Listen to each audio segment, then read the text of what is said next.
तेलंगाना के महकमे सेहत के डायरेक्टर डॉक्टर जी श्रीनिवास राव ने बताया कि कोरोना वायरस की नई शक्ल ओमिक्रॉन तेजी के साथ फैल रही है। उन्होंने आवाम को चौकन्ना रहने का मशवरा दिया। उन्होंने कहा कि आने वाले 2 से 4 हफ्ते इंतहाई अहम हैं। इस वक्त तमाम ममालिक में केसेस में इजाफा देखा जा रहा है और ये तीसरी लहर का इशारा है। उन्होंने कहा कि तेलंगाना तीसरी लहर का मुकाबला करने के लिए पूरी तरह से तैयार है। हैदराबाद में मीडिया से बातचीत करते हुए उन्होंने बताया कि ओमिक्रॉन 30 गुना ज्यादा रफ्तार से फैल रहा है और वैक्सीन ही ओमिक्रॉन से महफूज रहने का हथियार है। उन्होंने ये भी कहा कि ओमिक्रॉन से मुतासिर होने वाले 90% अफराद में किसी भी तरह की कोई अलामत नजर नहीं आ रही हैं। उन्होंने आवाम से साल नौ की तकारीब के मौके पर एहतियात की ख्वाहिश की है और खदशा जाहिर किया कि संक्रांति के बाद तीसरी लहर के आने का इम्कान है। अभी तक अब जो भी वैक्सीनेशन नहीं लिए, 1 डोज और 2 डोज जो है, जो भी वैक्सीनेशन लेने वाले हैं, आप तुरंत पब्लिक हेल्थ फैसिलिटी को जाके, गवर्नमेंट हॉस्पिटल को जाके तुरंत जाके आप वैक्सीन ले सकते।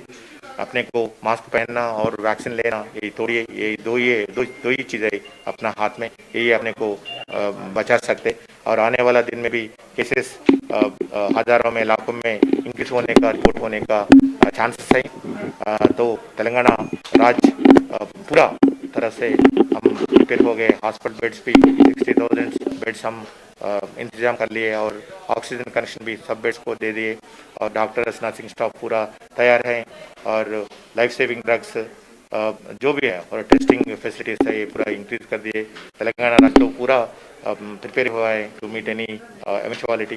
बट हम हमारे पब्लिक से हमारा एक ही रिक्वेस्ट है, जो भी फेस्टिवल्स हो ये और अदर सेलिब्रेशंस हो, आपका घर में, आपका घर वाले से आप कर लीजिए।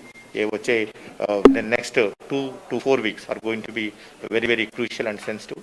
So I all humbly request all the people to follow and maintain some self.